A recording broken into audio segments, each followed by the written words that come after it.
KPPN Ternate bersinergi untukmu negeri maku gawene, terus maju memberikan solusi terbaik. Halo Sobat KPPN, selamat datang di Termos Ternate Mau Sapa-Sapa. Nah, episode kali ini akan dibawakan oleh saya bersama narasumber kita, Bapak Rudi, selaku Kepala Seksi Pencairan Dana di KPPN Ternate. Selamat datang Bapak Rudi, bagaimana kabarnya Pak? Baik, mantap. Pak, mantap. Nah, nggak terasa ya Pak, sekarang kita sudah memasuki bulan November. Akhirnya udah ada di akhir tahun. Dan beberapa waktu lalu itu muncul Perdirjen nomor 8 tentang pedoman penerimaan dan pengeluaran negara untuk tahun anggaran 2022 di akhir tahun ya. Nah, bisa dijelaskan secara singkat itu Pak, itu peraturannya tentang apa sih? Jadi sebenarnya aturan ini juga ada di tahun-tahun sebelumnya. Kemudian di tahun ini, di akhir tahun kita mengalami kondisi yang serupa. Jadi aturan ini tuh secara singkat terkait dengan pedoman pengelolaan pengeluaran atau penerimaan negara di akhir tahun. Di akhir tahun tuh ada bulan mulai Oktober, November, kemudian Desember. Dan aturan ini sebenarnya sudah kita sosialisasikan, namun di podcast kali ini sebenarnya saya ingin mencoba ke semua rekan-rekan atau sobat KPPN Ternate itu lebih mengetahui, atau dengan bahasa sederhana nanti kita jelaskan tentang apa esensi dari Perdirjen nomor 8 ini. Baik, begitu. Jadi ini peraturan mengenai langkah-langkah di akhir tahun gitu ya Pak, Ya, menghadapi betul. akhir tahun. Nah, kenapa sih Pak perlu ada peraturan khusus untuk di akhir tahun ini? Ada alasan tertentu yang melatar belakangi? Ya, berarti jadi aturan terkait dengan langkah-langkah akhir tahun atau pedoman yang namanya di tahun ini dirubah jadi pedoman penerimaan pengeluaran negara atau P3NAT. Jadi sebenarnya di akhir tahun itu kondisinya sungguh sangat berbeda dengan triwulan pertama gitu, atau ada triwulan 1, triwulan 2, dan triwulan 3. Jadi triwulan 4 ini kondisinya sangat berbeda, mengingat yang pertama secara volume transaksi itu sangat-sangat banyak gitu ya, baik dari sisi penerimaan maupun dari sisi pengeluaran. Yang kedua, dari sisi jumlah atau nominal, baik itu antara penerimaan maupun pengeluaran juga nilainya cukup besar gitu yang masuk, karena memang ada beberapa kegiatan atau pengeluaran negara itu yang hampir setiap tahun memang siklusnya itu meningkat di akhir tahun gitu. Jadi ada peningkatan signifikan gitu Pak, Iya. terkait volume pekerjaan ataupun transaksi di KPPN. Ya, betul itu. Nah, dalam merespon kebijakan ini, bagaimana langkah KPPN atau ada tindakan tertentu dari KPPN seperti itu? Jadi sesuai dengan yang diamanatkan di aturan gitu ya, di Perdirjen tersebut, bahwa KPPN sebagai kuasa BUN itu melakukan beberapa langkah. Yang pertama, dari sisi penerimaan kita berkoordinasi dengan perbankan di sini untuk memastikan bahwa penerimaan baik itu yang di loket atau hal-hal lain penyetoran itu dilaksanakan atau dibuka jam-jamnya gitu ya. Kemudian untuk koordinasi dengan satuan kerja kita menyampaikan gitu, ada beberapa hal yang kita atur, yang kita batasi, karena jangan sampai dengan waktu yang pendek, karena akhir tahun ya sudah, kita harus menyelesaikan, mau nggak mau selesai atau nggak selesai kita akan tutup buku gitu. Jadi kemudian dengan pihak Pemda kita sampaikan, karena ada penyaluran baik itu dak fisik, dana desa gitu ya. Jadi itu menyegerakan mereka untuk mengajukan gitu ya. Kemudian dengan stakeholder yang lain, misalnya dengan masyarakat, kita informasikan bahwa kita mau menjelang akhir tahun ini kegiatan yang memang istilahnya jangan sampai misalnya masyarakat melihat kenapa proyek-proyek masih ada, ya kita jelaskan bahwa memang pekerjaan di akhir tahun itu istilahnya banyak yang diselesaikan di akhir tahun gitu. Baik, jadi untuk menanggapi kebijakan tersebut berarti KPPN sudah berkoordinasi dengan bank gitu, dengan Pemda juga udah melakukan sosialisasi juga ya dengan satuan kerja dan melakukan publikasi ke masyarakat gitu ya Pak. Nah, kan ada aturan-aturan tertentu nih yang di akhir tahun. Apa saja yang perlu diperhatikan gitu Pak? Jadi ini ya, saya coba jelaskan gitu ya. Di langkah-langkah akhir tahun, walaupun ini kita sudah sampaikan di sosialisasi, namun nanti di Desember ini sebagai bentuk ini ya, reminder gitu ya. Jadi memang di Perdirjen ini berfokus pada batasan-batasan penyelesaian kegiatan atau baik itu di penerimaan maupun di pengeluaran. Jadi stakeholder atau pihak-pihak yang berkepentingan, baik itu Satker, kemudian dari semua yang terkait dengan APBN itu wajib mematuhi terkait dengan tanggal-tanggal penting gitu ya. Karena di situ nanti berimplikasi pada kedisiplinan terkait dengan penyaluran atau penerimaan negara.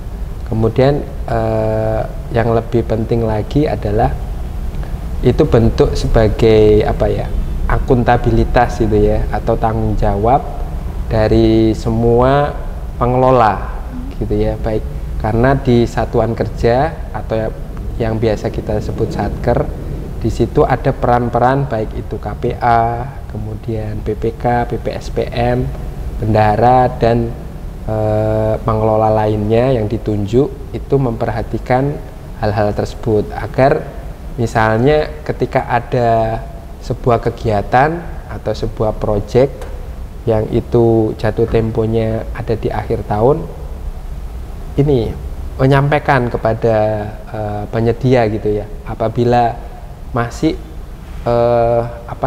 jauh dari target penyelesaian, bisa dikoordinasikan gitu ya ke penyedia agar bisa menambahkan waktunya, menambahkan resource-nya, menambahkan hal-hal agar target sampai dengan akhir tahun tadi itu tercapai gitu.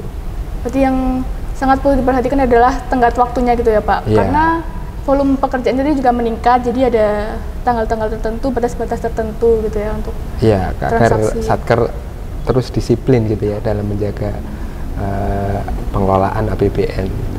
Baik, nah tadi sempat dibahas tentang realisasi transaksi yang meningkat di akhir tahun, seperti realisasi pengeluarannya meningkat gitu Pak. Nah, bagaimana manajemen kas yang baik yang bisa diterapkan di Satker gitu Pak? Diharapkan dapat diterapkan di Satker agar pengeluaran kasnya itu bisa lancar gitu Pak, nggak menumpuk di akhir tahun saja. Ya sebenarnya ini pertanyaan yang ini ya bagus dan memang hampir itu kita hadapi di setiap akhir tahun gitu ya. Bagaimana ini pengelolaan kas kita gitu. Kita di KPPN Ternate itu ditunjuk sebagai salah satu kuasa bun gitu ya di daerah. Nah, poin pertama yang ingin saya sampaikan adalah ketika di akhir tahun itu menurut data historis di tahun lalu itu hampir di akhir tahun atau di bulan Desember itu pengeluaran APBN itu sekitar 900 miliar. Itu meningkat 2 kali lipat dari bulan sebelumnya. Jadi bulan sebelumnya itu sekitar 460 gitu ya, 460 miliar. Jadi maknanya adalah hal itu membutuhkan manajemen kas berapa sih sebenarnya setiap kebutuhan dana, baik itu di bulan November atau apalagi di bulan Desember gitu ya, agar nanti kebutuhan kas kita pas gitu ya. Pas ini dalam arti tidak kurang atau tidak mengalami kekurangan gitu ya, atau tidak berlebih juga gitu ya. Jadi karena di dalam penyediaan kas seperti kita ketahui, anggaran kita kan masih berbasis defisit gitu ya. Artinya di sektor penerimaan negara masih lebih kecil daripada pengeluarannya gitu. Jadi butuh pembiayaan. Nah, alangkah efektifnya jika kebutuhan kasnya itu pas gitu ya. Jadi biaya untuk dalam proses pembiayaannya itu minim gitu ya. Kemudian yang berikutnya adalah terkait dengan manajemen kas ini, ya perlu informasi dari setiap kuasabun.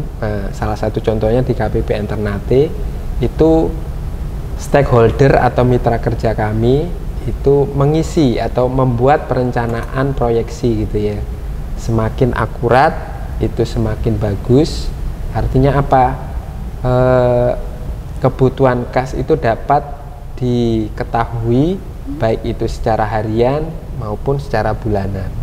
Baik, jadi Satker itu sebaiknya melakukan perencanaan kas itu ya Pak, dan penginputannya juga harus sudah melalui evaluasi.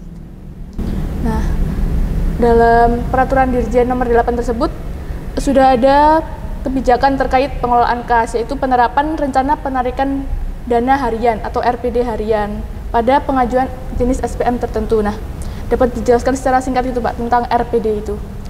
Baik, ini yang mungkin harus menjadi penjelasan atau makna agar satuan kerja bisa memahami konteks dari RPD harian yang ini sifatnya memang hampir sama dengan tahun-tahun sebelumnya, namun dengan metode yang berbeda. Jadi untuk kita ketahui sendiri bahwa di Perdirjen 8 dari yang telah dirilis atau yang telah diterbitkan itu, di situ ada klausul atau ketentuan ada RPD otomatis gitu ya. Jadi di sini, namun sebelum itu Satker wajib membuat proyeksi gitu ya, proyeksi pengeluaran.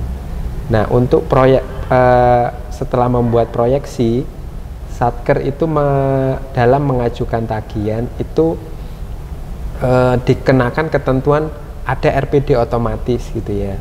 Nah, setiap SPM yang nanti diajukan ke KPPN itu akan diatur kapan akan dicairkan, artinya disalurkan dananya atau ditransfer langsung ke penerima rekening atau di suppliernya ya, kalau kita dalam konteks penyaluran APBN itu kepada suppliernya. Nah, dalam konteks tersebut tahun ini itu ada aplikasi Sakti gitu ya. Iya, betul. Nah, di konteks aplikasi Sakti ini sesuai dengan aturan atau regulasinya tadi, pihak di kantor pusat atau untuk menerapkan RPD otomatis tersebut dibuatlah mekanisme pembagian jatuh tempo. Jadi di situ setelah ada pengaturan jatuh tempo tersebut, penyaluran APBN disesuaikan dengan jatuh tempo yang diset otomatis ketika PPK atau PPSPM, jadi dua orang ini yang sangat-sangat terkait dengan pengeluaran APBN itu melakukan persetujuan untuk proses perintah pembayaran ke KPPN. Namun maknanya adalah ketika itu ada jatuh tempo, kami di di sisi Bendahara Umum Negara itu mengalokasikan gitu ya Bapak Ibu, sobat-sobat KPPN, bagaimana penyaluran itu disesuaikan dengan tanggal jatuh temponya.